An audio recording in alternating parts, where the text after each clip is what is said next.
My name is Olivia Blackwood, and I always thought my family's wealth came from generations of smart real estate investments. That's what the plaque in our mansion's foyer proclaimed. Blackwood Properties, established 1892.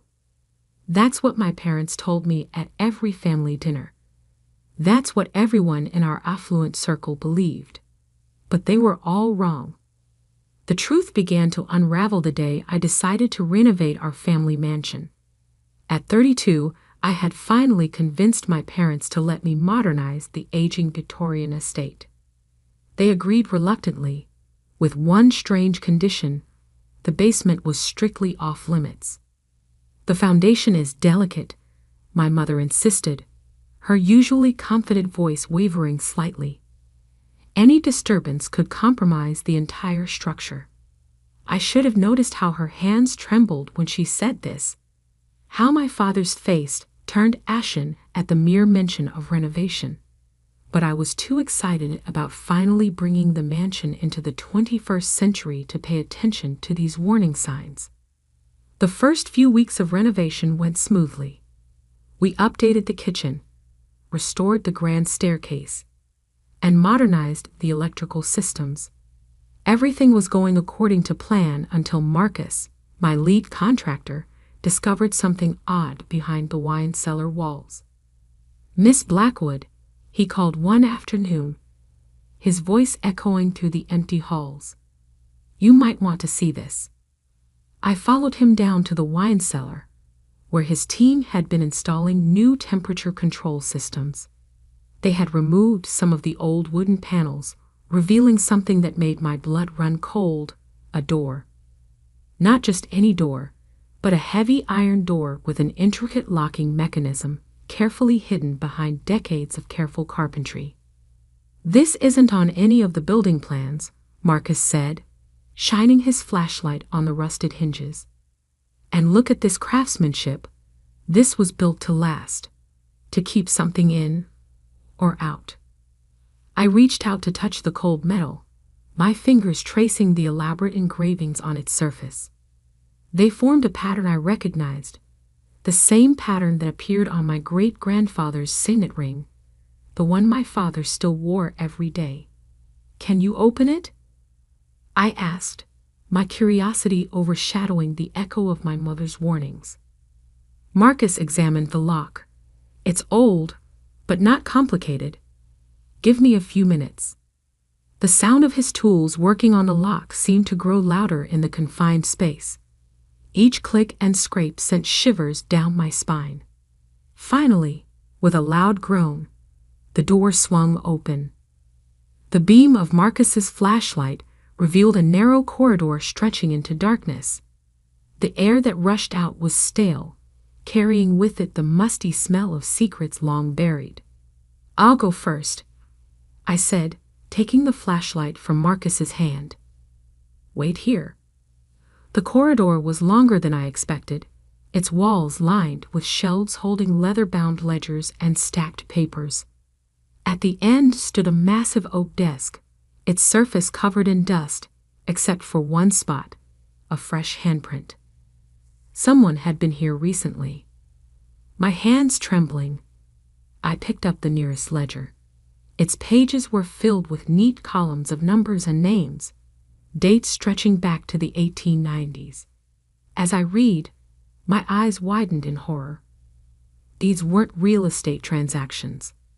They were something else entirely. Suddenly, I heard footsteps behind me. Before I could turn, a familiar voice spoke. "I told you not to come down here, Olivia." I spun around to face my father, barely recognizing the man illuminated by my flashlight. His usually warm eyes were cold, his face set in grim determination. In his hand, he clutched a small key, the same key I had seen him wearing on a chain around his neck since I was a child. "Dad," I whispered, clutching the ledger to my chest. "What is all this?" He stepped forward, his shadow looming large on the corridor walls. "Put the book down, Olivia. Some secrets should stay buried." But it was too late. I had already seen enough to understand that everything I knew about my family was a lie. The Blackwood fortune wasn't built on real estate at all. It was built on something much darker, something that explained why certain families in our city had mysteriously disappeared over the years, why our basement was always off limits, and why my great-grandfather's portrait seemed to watch us with such sinister satisfaction. I took a step back, bumping into the old desk. "Dad, these records, these names." "You don't understand," he said, advancing slowly. "Everything we did for the family, for our legacy." Behind him, I heard more footsteps. My mother appeared in the doorway, her face pale in the dim light. "Harrison," she called to my father, her voice urgent. "She needs to know. It's time." My father stopped, his shoulders sagging slightly. "She's not ready." "I wasn't ready either," my mother replied. "But the legacy must continue. And now that she's found this place," she gestured to the room full of dark secrets, "she needs to understand her inheritance." I looked between them, these people I thought I knew so well, suddenly strangers in the shadows of our family's true history. The ledger in my hands felt heavy with the weight of generations of secrets.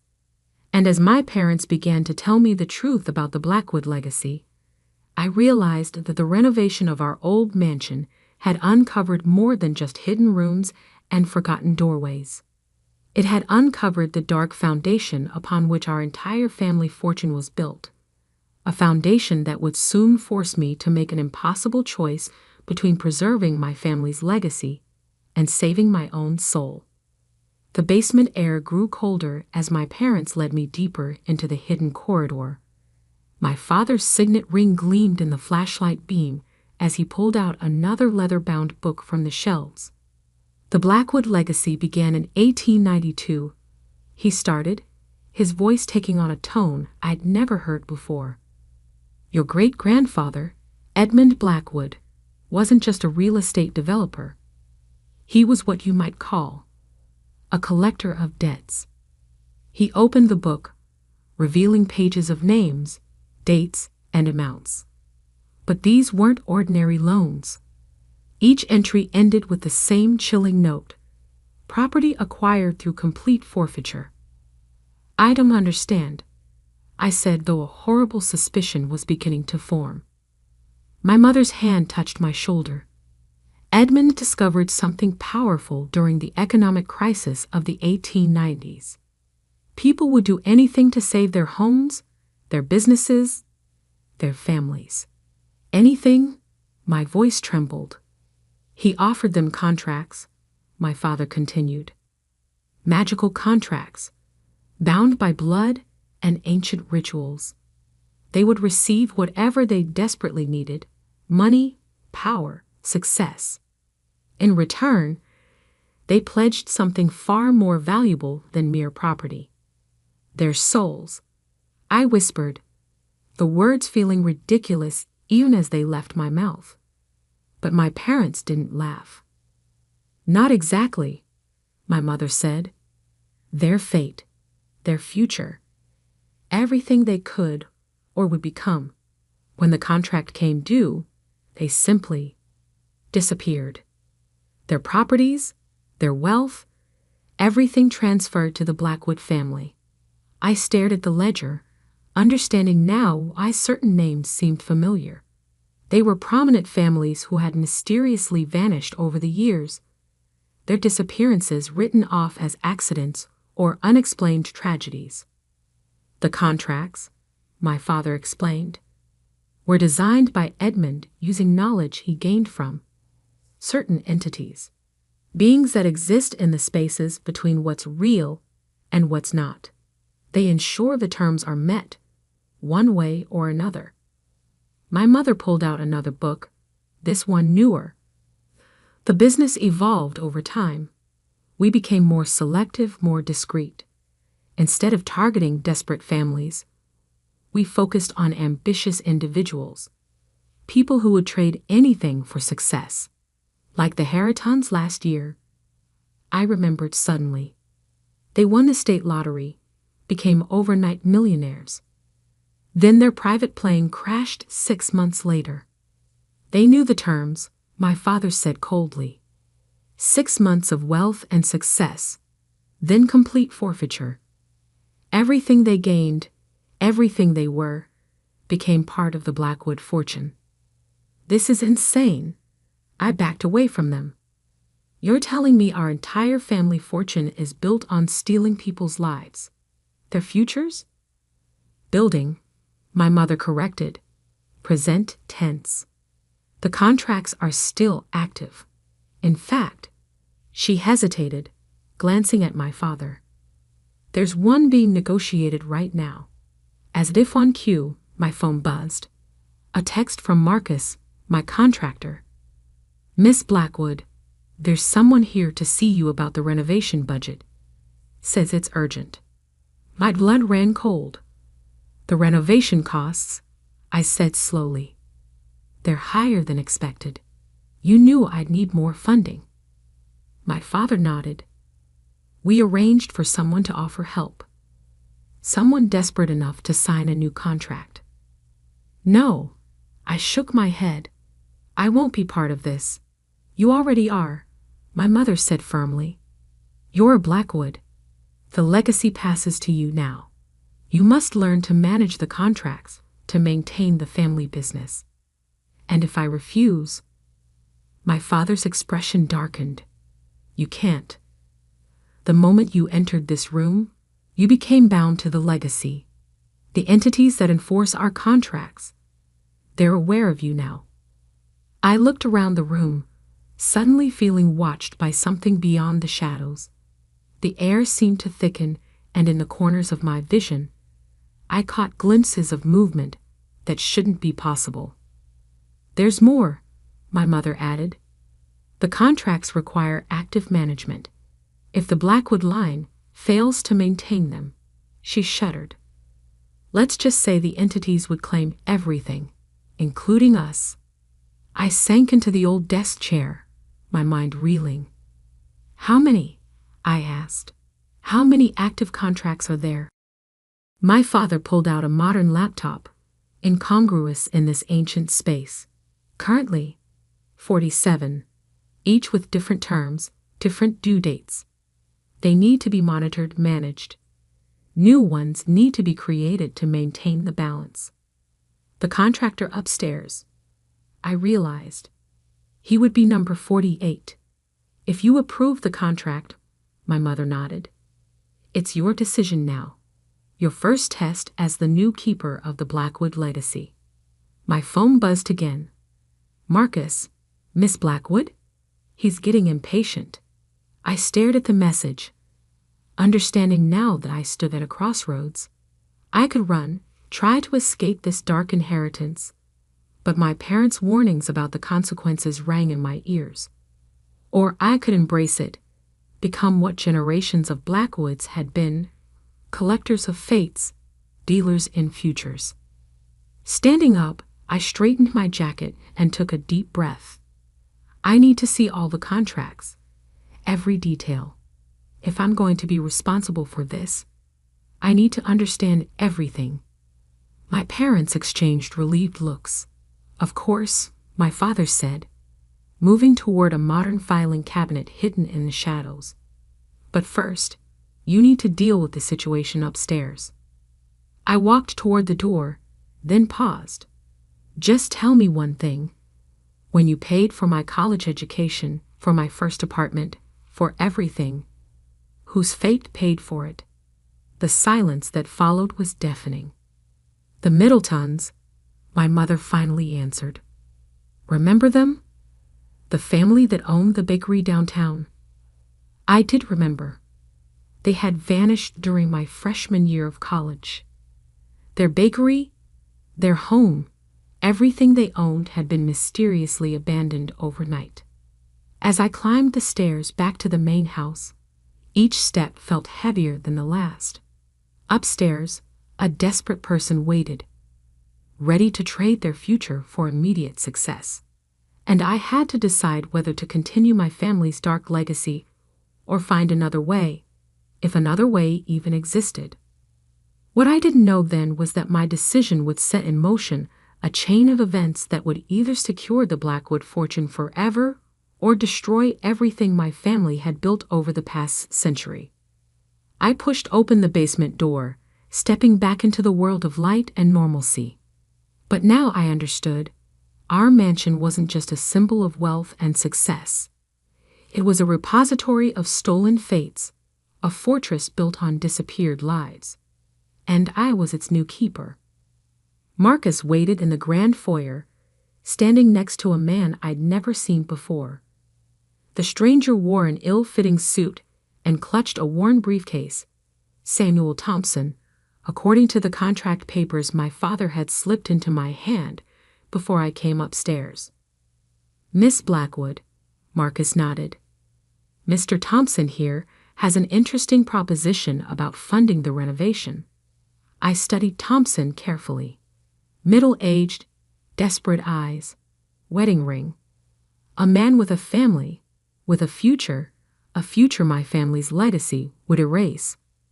Let's talk in the study, I said, leading them away from the basement door.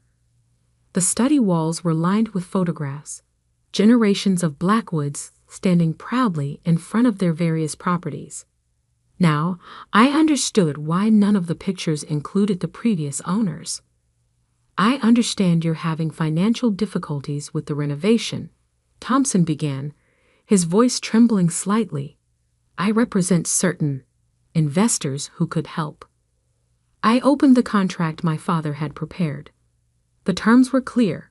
Thompson would receive $5 million, enough to save his failing business and put his kids through college.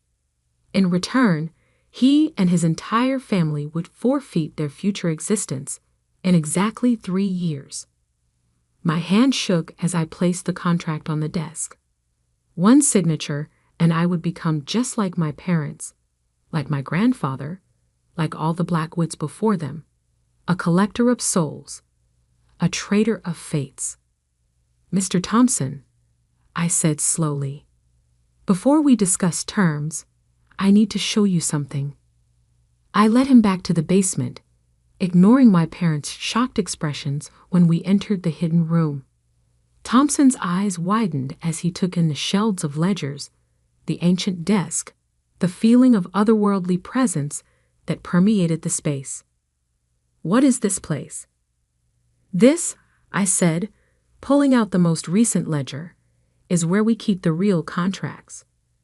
The ones that explain exactly what happens to people who make deals with my family. My father stepped forward. Olivia, stop this immediately. But I continued, showing Thompson the entries.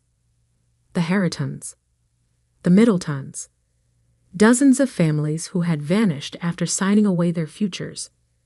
The money you're being offered isn't just money. It's lives, futures, stolen from people like you who were desperate enough to sign without understanding the true cost. The air in the room grew colder. In the corners of my vision, shadows moved in impossible ways.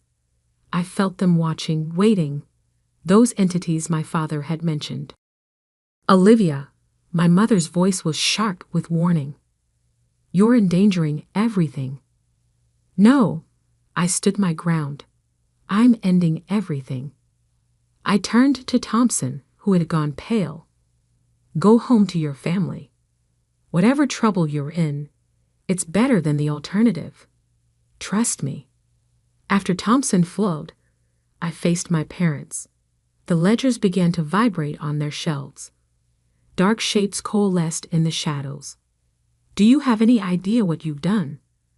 My father's voice shook with rage and fear. The contracts must continue. The entities require regular tributes.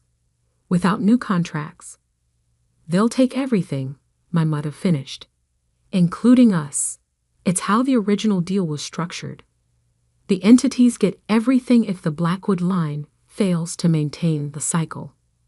I picked up the oldest ledger, my great-grandfather's first record of deals and forfeitures. Then let them take it. The shadows in the room solidified into forms that hurt my eyes to look at. The temperature dropped to freezing. I found something else in these records, I continued, opening the book to a marked page. A clause in the original agreement. The entities can be bound and banished if someone of Blackwood blood willingly sacrifices the entire fortune. Everything gained through the contracts, freely given up. My parents lunged forward, but it was too late. I had already begun the words written in the margin of that first ledger, my great-grandfather's contingency plan that no Blackwood had ever been willing to use. The entities swirled around us, their presence becoming more solid with each word I spoke. The fortune my family had accumulated over generations, properties, money, stolen futures, began to dissolve. I felt it leaving. My trust fund, my apartments, everything I owned that had been bought with Blackwood money. More importantly, I felt the contracts breaking. Somewhere, the Harritons were returning to existence. The Middletons were reclaiming their stolen futures. My parents screamed as their own wealth evaporated. The mansion itself began to fade, decades of stolen prosperity returning to their rightful owners. When it was over, we stood in an empty basement. No hidden room, no ancient desk, no ledgers full of dark contracts. Just concrete walls and the remnants of what had once been the Blackwood fortune. "What have you done?" my father whispered, looking at his empty hands. His signet ring had vanished with everything else. "I chose a different legacy," I answered. "One we can build ourselves without stealing other people's futures." My mother sank to the floor, her designer clothes replaced by simple garments. "We're nothing now." "No one." "No," I helped her up. "We're finally freed to be something real." Upstairs, Marcus and his renovation crew had vanished. The contract that brought them here no longer existed. The mansion was just a house now, old but ordinary. No more hidden rooms, no more dark secrets. I walked out the front door, where my car had been replaced by a modest used model, the last vestige of my previous life transformed into something honestly earned. The sun was setting over what had once been the Blackwood estate. Tomorrow, I would wake up just like everyone else, without wealth or privilege, but also without the weight of generations of stolen fates. I pulled out my phone and deleted the name Blackwood Properties from my contacts. It was time to build something new, something clean. As I drove away, I glanced in my rearview mirror. The mansion seemed smaller now, just another old house with history, but no more dark secrets. The entities were gone, the contracts broken, the futures returned. The Blackwood legacy was over, but mine was just beginning. 10 years later, I stood in front of a different building, the headquarters of New Horizons Development, my new company, built from scratch, with honest work and legitimate contracts. No hidden rooms, no stolen futures. My parents eventually adapted to normal life. My father found work as a real estate agent, dealing in actual properties instead of supernatural contracts. My mother started a small interior design business. We weren't wealthy anymore, but we were real. Sometimes, late at night, I still dream about that hidden room and the entities that dwelled there. But then I wake up and look at what I've built, a life that's truly mine, a success that didn't cost anyone else their future. The plaque on my office wall reads, "Founded 2023, a new legacy, started by choice rather than inheritance." And in my desk drawer, I keep one thing from that old basement, a blank page from my great-grandfather's ledger, a reminder that sometimes the most valuable thing you can inherit is the chance to choose a different path. The Blackwood fortune may be gone, but in its place, something better grew, A family that finally learned the true meaning of building a legacy, one that doesn't require stealing someone else's future to secure your own.